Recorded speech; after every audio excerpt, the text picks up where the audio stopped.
Et bonjour à tous, bienvenue sur ma chaîne, j'espère que vous allez bien. Aujourd'hui, je vais vous parler, comme c'est écrit dans le titre, du PVT.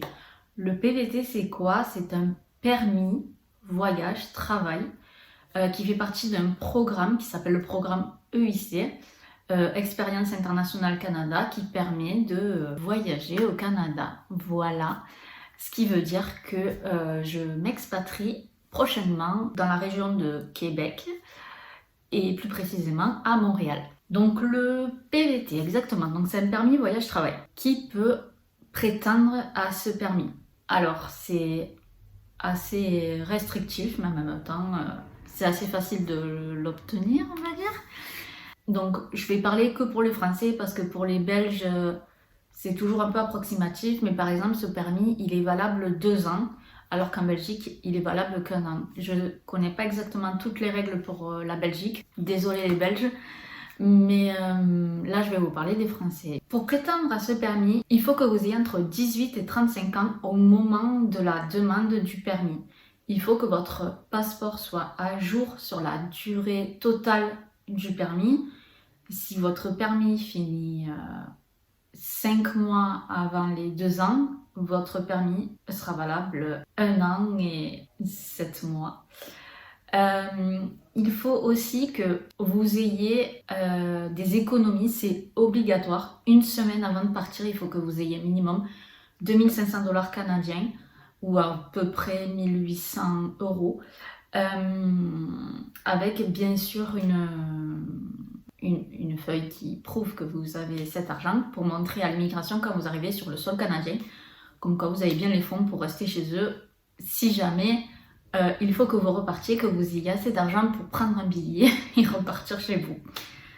Il faut que vous n'ayez jamais participé à ce permis, car une fois que vous l'avez eu, vous ne pouvez pas le redemander. C'est une fois, c'est comme ça. Il faut laisser la chance aux autres. Il faut que vous preniez une assurance obligatoire en cas de rapatriement, de décès, d'accident, si vous êtes malade sur le sol canadien. Il faut l'avoir avant de partir. Et c'est pareil aussi, si vous prenez cette assurance sur 2 mois, votre permis sera valable 2 mois. Donc, il faut payer cette assurance sur les 2 ans pour que vous ayez votre permis pendant 2 ans. Je dirais le moins facile dans tout ça, c'est obtenir une place. Les quotas, je ne parle pas pour cette année parce que comme ça fait 2 ans qu'il y a le Covid, ils ont eu beaucoup moins de personnes puisque la première année, ça a pratiquement été fermé. L'année dernière, en 2021, ça a été ouvert.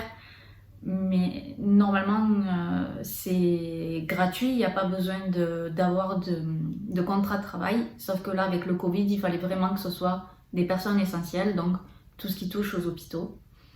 Et tout ce qui est essentiel à la santé. Donc c'était très très restreint. Puis il y avait les quarantaines, enfin c'était très très compliqué. Du coup l'année dernière, ils n'ont eu pratiquement personne. Du coup en 2022, toutes les semaines, ils prennent plus de 1000 personnes. Sachant que chaque année, normalement, excusez-moi, ils prennent environ 7000 personnes. En France, et après dans les autres pays, c'est un peu moins, mais chaque pays a son quota. Donc en France, cette année, c'était censé être 7100 places. Et ça a ouvert en début janvier. On est en avril. Et il y a déjà eu plus de 4 ou 5000 personnes et il faut tenir jusqu'à la fin de l'année. Donc je pense qu'ils vont prendre beaucoup plus que ça. Donc ce permis, qu'est-ce qui constitue ce permis?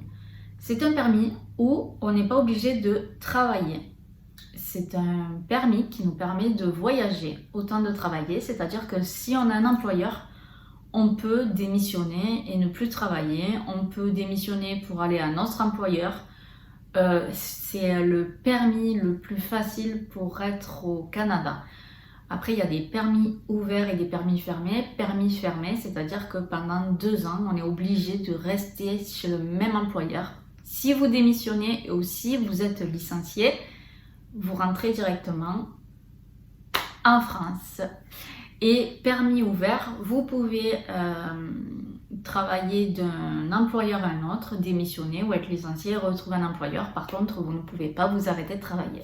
Il faut absolument Vous avez vos congés, bien entendu, mais vous n'avez pas la liberté de ne pas travailler sur le sol canadien.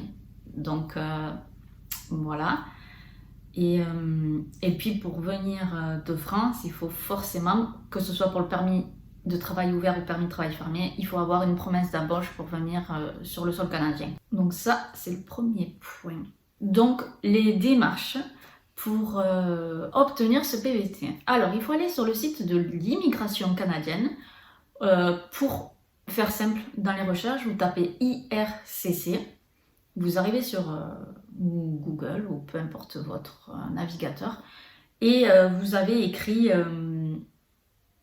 créer un compte ou connexion. Vous cliquez dessus, vous arrivez sur le site de l'immigration et on vous demande d'ouvrir votre compte avec une clé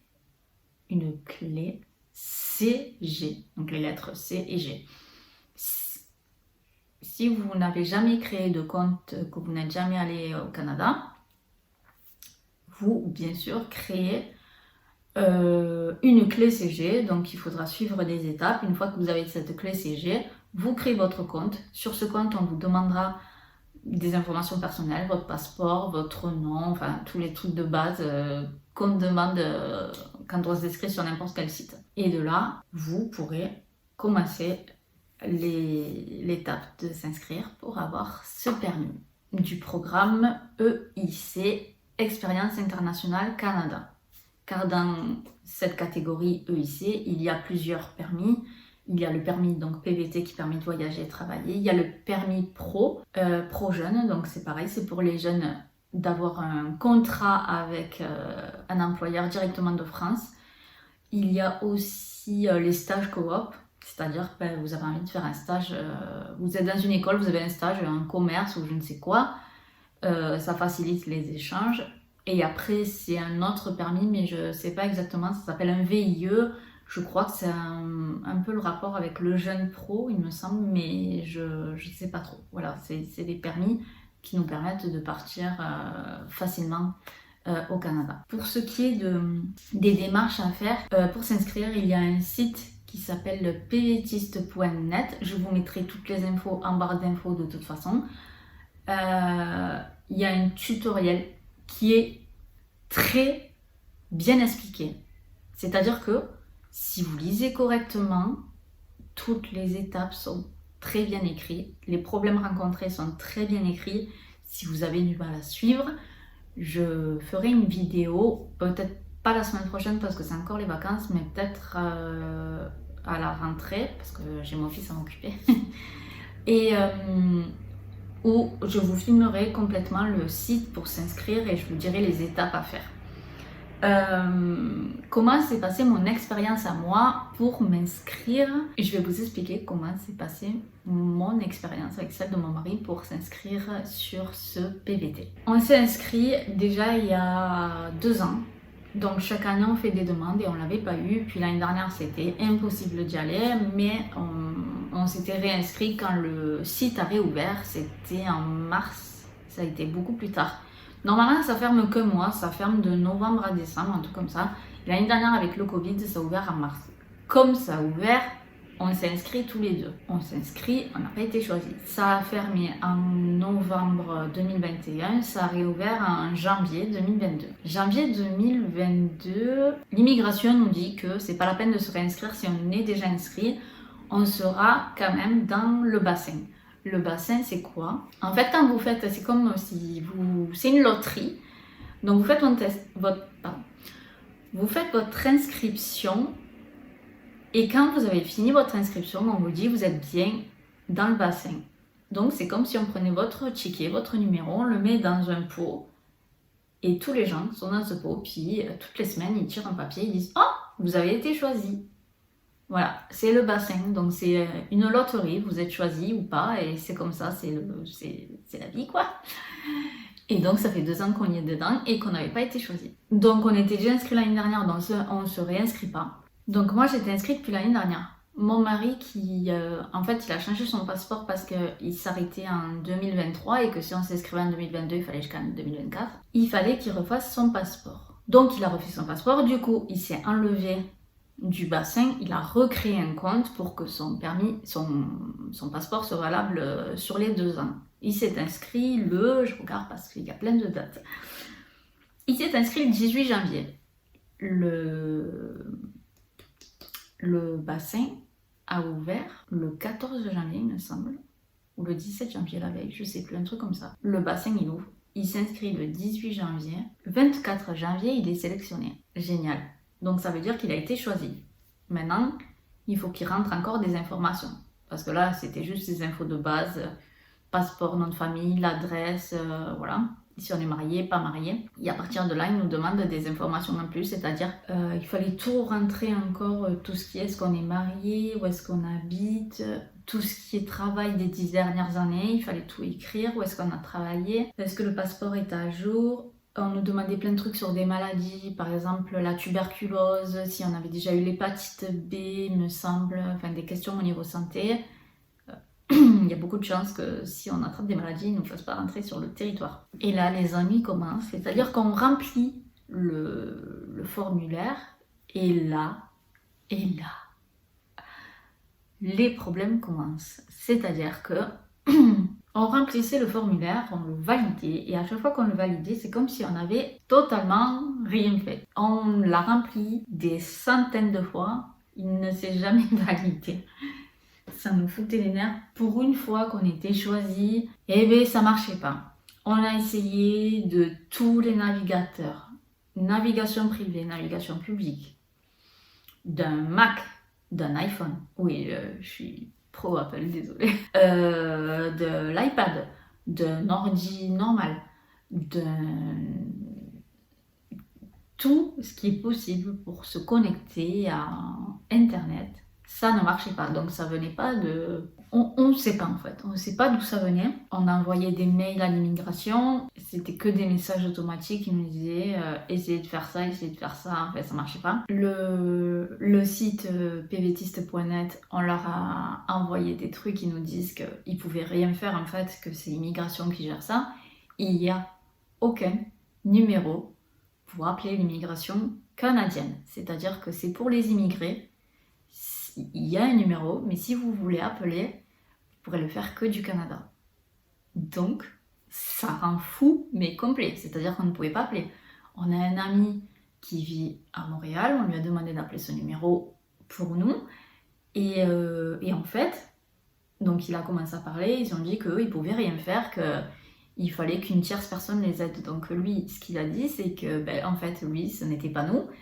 Et qu'il essayait de nous aider. Et là, ils ont dit « Ah non, mais vous pouvez pas nous parler, c'est privé, ça vous regarde pas, désolé, je peux plus continuer cette conversation. » Ils ont raccroché. Donc, c'est quand même formidable. Sur le site de l'immigration, ils écrivent que si ce problème arrive, qu'il ne faut pas paniquer. Ah oui, petit aparté, c'est que au moment où vous cliquez, vous êtes sélectionné au bassin. Du moment où vous cliquez, vous avez 20 jours, il me semble, 20 jours pour remplir le formulaire. Si vous ne le remplissez pas, vous avez perdu votre chance. Donc on avait jusqu'au... Donc, ça fait plus que ça, non, ça fait 20 jours. Il a été sélectionné le 24 janvier et il avait jusqu'au 14 février pour répondre à cette demande. Et en fait, arrivé le 14e jour, on a envoyé plus de 10 mails à l'immigration qui nous répondaient toujours automatiquement des réponses. On a eu 2-3 mails où ils essayaient de nous dire on comprend ce que vous nous dites, essayez de faire ça, peut-être que ça marchera, si ça marche pas, essayez ceci, essayez cela, et en fait rien ne fonctionnait et ils n'en faisaient pas plus. Donc on était complètement perdus et on avait vraiment peur de ne pas avoir notre chance. Donc on a attendu les 20 jours. Et au bout de 20 jours, il a été radié et notre chance est passée à côté. L'immigration n'a rien fait, elle nous avait dit que sur leur site que même s'il se passait quelque chose, ils feraient toujours quelque chose pour nous, qu'il n'y aurait pas de raison, qu'ils nous réinscriraient. Et on n'a eu aucune réponse de leur part, même une semaine après. Une semaine après, supprimer son compte. Il s'est réinscrit le 18 février, donc un mois après s'être inscrit en fait. Et il a refait tout du début, il a recréé un compte, il s'est remis dans le bassin. Donc le 18 février, et moi le 22, donc 4 jours après qu'il se soit réinscrit, j'ai été sélectionnée. Donc j'étais assez contente. Moi, aucun problème, j'ai rempli le formulaire. C'était un soulagement complet que ça marche parce qu'on avait vraiment peur que ça ne fonctionne pas en fait. Et du coup, donc moi j'ai été sélectionnée. Ensuite, on vous demande des données biométriques. Donc c'est donner vos empreintes. Sauf qu'il n'y a que 2 centres en France, c'est Lyon et Paris. Voilà. Et moi je vis à côté de Montpellier, donc pour réellement, je dirais 5 minutes, poser ses empreintes, prendre une photo de notre visage, il faut montrer nos mains, comme ça. Voilà. Il nous fait un petit papier, il nous dit merci, au revoir. Voilà, donc vous avez tapé 3h30 de route aller, 3h30 de route retour pour 5 minutes de données biométriques, alors qu'elles sont déjà dans nos passeports, puisqu'on les fait quand on fait nos passeports, mais le Canada, eh ben eux, ils veulent un peu plus compliquer les choses, parce que si tu veux vraiment aller sur leur territoire, ben faut te donner un peu quoi. Donc moi je suis sélectionnée, je remplis le formulaire, tout ça, et ils nous demandent de prendre rendez-vous pour les données biométriques. J'ai pris rendez-vous pour le 22 mars, parce que je me dis, je vais prendre loin, parce qu'on a 30 jours pour le faire, sinon ben, c'est pareil, comme le reste, si tu l'as pas fait, ben, t'es radié. Donc je le prends large parce que je me dis que si mon mari est choisi entre-temps, peut-être 1 semaine, 2 semaines, on ne sait pas, j'espérais que d'ici les 30 jours, il soit sélectionné, qu'on puisse aller ensemble faire nos données biométriques pour pas remonter à Lyon pour rien. Et du coup, il a été sélectionné. Après s'être réinscrit, la chance est avec nous. Il est sélectionné le 28 février. Et là, il remplit son formulaire et heureusement, ça a marché. Donc tous les deux, on était sélectionnés pour le PVT. Donc, soulagement quoi. On part le 22 mars faire nos données. On part le 22 mars pour donner. Ou on part le 22 mars pour faire nos données biométriques. Tout s'est bien passé, comme je l'ai expliqué. Et en arrivant à la maison, donc on regarde l'ordinateur, donc le centre de données biométriques avait bien envoyé à l'immigration. Du coup, ben là, il suffit d'attendre que l'immigration nous dise c'est bon, tout ce que vous nous avez donné nous suffit, vous pouvez venir chez nous. On attend, et le 1er avril, mon mari a reçu sa LI. La LI, c'est quoi? C'est une lettre d'introduction. Ce petit papier, qui est une feuille banale, mais qui est de l'or pour nous. Cette feuille, c'est celle qui nous permet à l'immigration de nous dire « Ouais, frère, on est sélectionné pour venir chez toi !» Donc le jour où lui, il reçoit sa LI, et bien moi, je reçois une demande d'informations supplémentaires. Ils veulent savoir où j'ai voyagé les 10 ou 12 dernières années. Ça va que je suis pas une grosse globe-trotteuse. Je crois que j'avais quand même une dizaine de voyages parce que je suis allée en Suisse, je suis allée en Espagne, je suis allée en Angleterre, je suis allée au Canada aussi, mais j'en ai pas fait que 4. Je suis allée plusieurs fois à Londres, en Espagne aussi, et du coup, il faut remplir une grosse feuille, puis il faut dire de quelle date à quelle date et de quelle date à quelle date on est resté chez nous en fait. Donc il fallait le remplir, je l'ai renvoyé et 4 jours après j'ai enfin reçu ma lettre. Nous voilà pour une belle aventure. C'est beau ça, hein? Ça fait rêver. Une nouvelle aventure nous attend. Cette vidéo a pour but de vous aider. Là je vous ai un peu raconté mon expérience, qu'est-ce que c'était le PVT. Je vais faire une vidéo exprès sur les problèmes qu'il peut y avoir sur le site de l'immigration parce qu'il y a énormément de bugs. Ils disent que tous les mardis, ils mettent leur site en permanence de telle heure à telle heure chez eux. Donc chez nous, je crois que c'est de 6h du matin à midi, il me semble. Parce que ça doit être ou l'après-midi ou la nuit. Là, je peux pas vous dire le décalage horaire. J'ai pas du tout envie de réfléchir. Et donc, quels problèmes on peut rencontrer sur le site? Les bugs informatiques, si vous n'arrivez pas à vous connecter, si vous n'arrivez pas à ouvrir les PDF, si vous n'arrivez pas à ouvrir les formulaires qu'ils demandent, parce qu'il y a des formulaires, vous savez, où il y a des flèches qui ouvrent plusieurs sélections, et souvent, si on n'a pas Adobe Reader ou si on n'ouvre pas tel navigateur, ça ne marche pas. Je sais déjà que le système est un peu compliqué, et ben il faut que ça bug aussi. Donc je ferai une vidéo sur ça, et je vais vous faire une vidéo aussi sur le tutoriel de PVTiste, mais au lieu que vous le lisiez, je vais le faire avec vous. C'est-à-dire que j'ouvrirai le tuto et je vous dirai ce qu'il faut faire une fois que vous avez ouvert sur le site de l'immigration. Voilà, j'espère que cette vidéo vous aura plu. Moi j'ai bien aimé la tourner avec vous, ça me fait trop plaisir de parler avec vous, et en plus de ce beau sujet que j'ai hâte de vous raconter depuis des mois, parce que ça a commencé début janvier, mais je voulais vraiment attendre d'être sûre d'avoir les billets d'avion pour vous raconter tout ceci. Donc voilà, je vous dis du coup à très vite pour vous raconter la suite. Bisous!